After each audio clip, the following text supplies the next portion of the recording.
সামাজিক যোগাযোগ মাধ্যম ফেসবুক আবারও বন্ধ করা হলো। তবে এবার শুধু মোবাইল নেটওয়ার্কে ফেসবুক বন্ধ করা হয়েছে।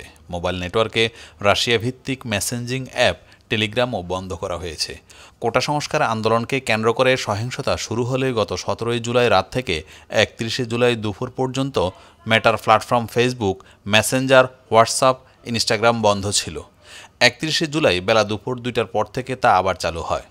সংশ্লিষ্ট সূত্র জানায়, আজ দুপুর 12:15টার পর মোবাইল নেটওয়ার্কে মেটার প্ল্যাটফর্মগুলোর ক্যাশ বন্ধ করা হয়। পাশাপাশি ওই নেটওয়ার্কে টেলিগ্রামও বন্ধ করা হয়েছে। সব গ্রাহকের ক্ষেত্রে বন্ধ করতে সময় লাগে বলে জানিয়েছে সংশ্লিষ্ট সূত্র। সংশ্লিষ্টরা বলেছেন, গতকাল বৃহস্পতিবার রাত থেকে দেশে ইন্টারনেটের গতি স্বাভাবিক ছিল। দেশে মোবাইল ইন্টারনেট ব্যবহারকারী 12 কোটিরও বেশি। ফেসবুক মোবাইল ডেটায় বন্ধ থাকলে আবারও ভিপিএনের ব্যবহার বাড়বে এবং তা ইন্টারনেটের গতির উপর প্রভাব ফেলবে। 17 জুলাই রাত থেকে মোবাইল ইন্টারনেট এবং 18 জুলাই রাত থেকে ব্রডব্যান্ড ইন্টারনেট বন্ধ করা হয়। 5 দিন পর 23 জুলাই ব্রডব্যান্ড ইন্টারনেট সংযোগ সীমিত পরিসরে ফেরে।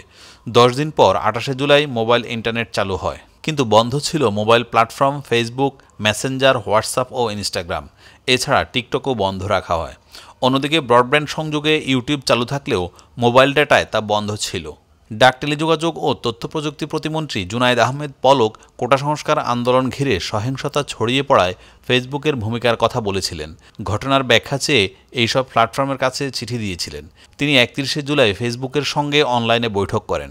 ইউটিউব ইমেলের মাধ্যমে ব্যাখ্যা দেয় এবং টিকটকের প্রতিনিধি সেই দিন হাজির হয়ে ব্যাখ্যা দেন।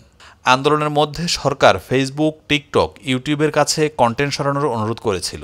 গতকাল প্রতিমন্ত্রী জানান, 16 থেকে 18 জুলাই পর্যন্ত ফেসবুক সরকারের অনুরোধের বিপরীতে 13% এবং 25 থেকে 27 জুলাই পর্যন্ত 7%-এরও বেশি আদেও সরিয়েছে। 16 থেকে 18 জুলাই পর্যন্ত ফেসবুক সরকারের অনুরোধের বিপরীতে 13% এবং 25 থেকে 27 জুলাই পর্যন্ত 7%-এরও বেশি আদেও সরিয়েছে।